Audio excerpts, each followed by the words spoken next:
नमस्कार रसिक वाचक हो, स्वागत आहे तुमचं पुस्तकांच्या दुनियेत। मी तुमची मिथिला पुन्हा एकदा घेऊन आली आहे तुमच्यासाठी पुस्तकं, काव्य आणि बरंच काही। आज आपण आपल्या कथेचा पुढचा भाग चालू करणार आहोत, अर्थात part 4, not without my daughter.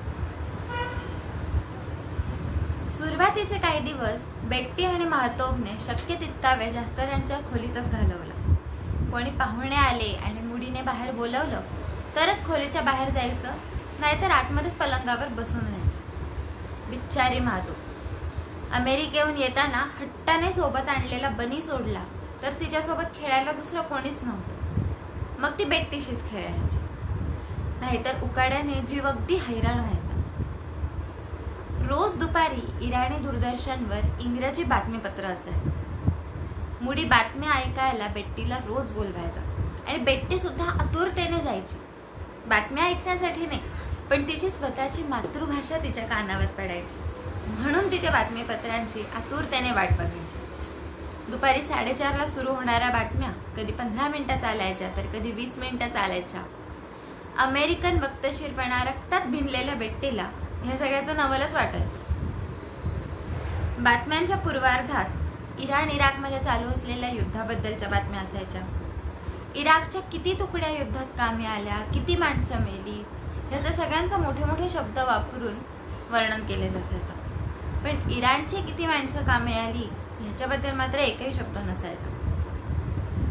त्याच्यानंतर बातम्यांमध्ये एक फिल्म दाखवली जायची, ज्याच्यामध्ये पुरुष आणि स्त्रिया धर्मयुद्धासाठी जोरजोरात कूच करत युद्धभूमीकडे चाललेले असायचे।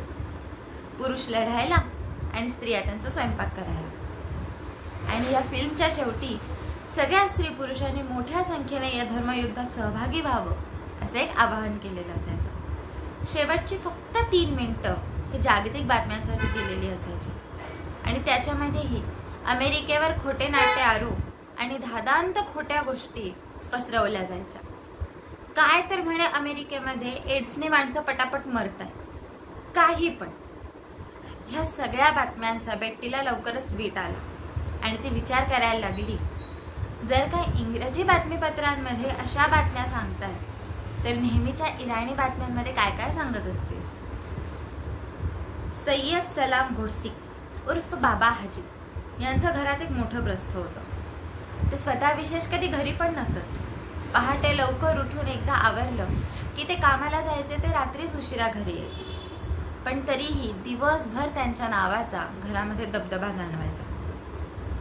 बाहेरच्या लोखंडी गेटचा आवाज म्हणजे एक वेळ घड्याळाचा ठोका चुकेल, पण बाबा हाजी 10 म्हणजे 10ला घरात यायचे। मग कोणीतरी हळूच आवाजात कुजबुजायचं, बाबा हाजी, आणि मग अख्ख्या घरात गडबड उडायची। झोरे आणि फरिश्ते या त्यांच्या मुली ज्या दिवसभर नुसत्या रुझारी घालून हिंडायच्या, त्या वडील यायची वेळ झाल्यावर मात्र पटकन गोशात शिरायच्या। 5-6 दिवस लोटले आणि मुडीने बेट्टीला सुद्धा गोशाचा आग्रह करायला सुरुवात केली। तू चादर घाल, चेहरा जरा तरी झाकून घेत जा, असं म्हणून तो बेट्टीच्या मागे लागायला लागला। पण बेट्टीने मात्र ठामपणे स्पष्ट शब्दात त्याला नकार दिला।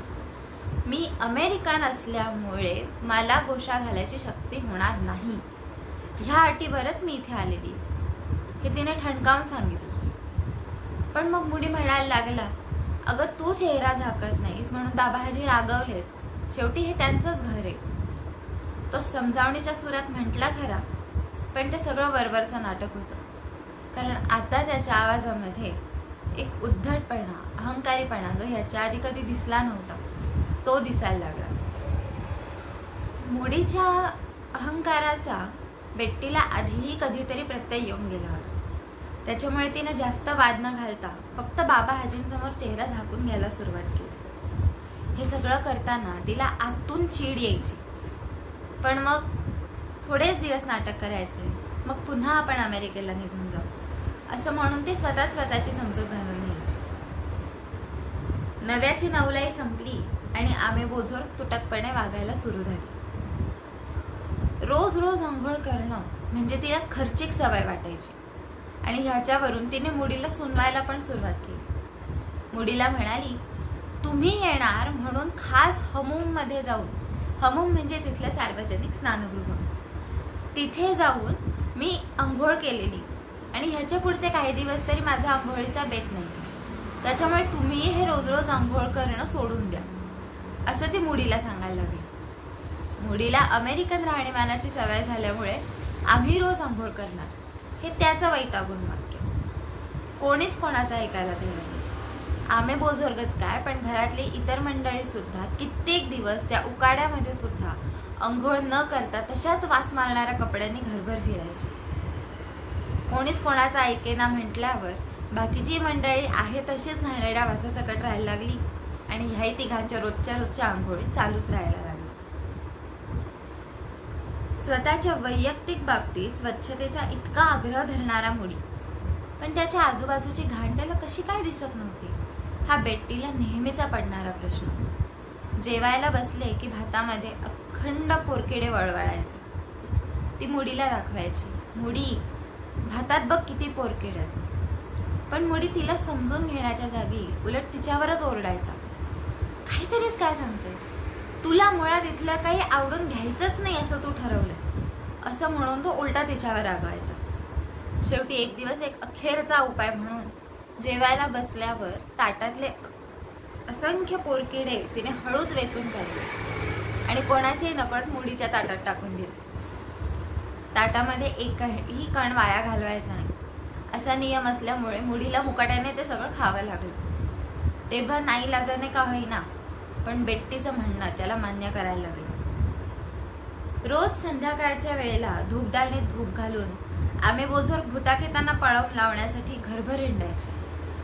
तो उग्रवास सुद्धा या दोघांना सहन व्हायचा नाही, पण सांगतो कोणाला म्हणून दोघही जण मुकाट्याने सहन करायचे. कधीतरी महातोब आलेल्या नातेवाईकाच्या मुलांशी खेळायची, पण फारशी ती कधी कोणात रमली नाही. त्यांच्यासोबत राहून एखादा इराणी शब्द शिकायची, पण तो एक क्वचितच, थोड्या वेळासाठी.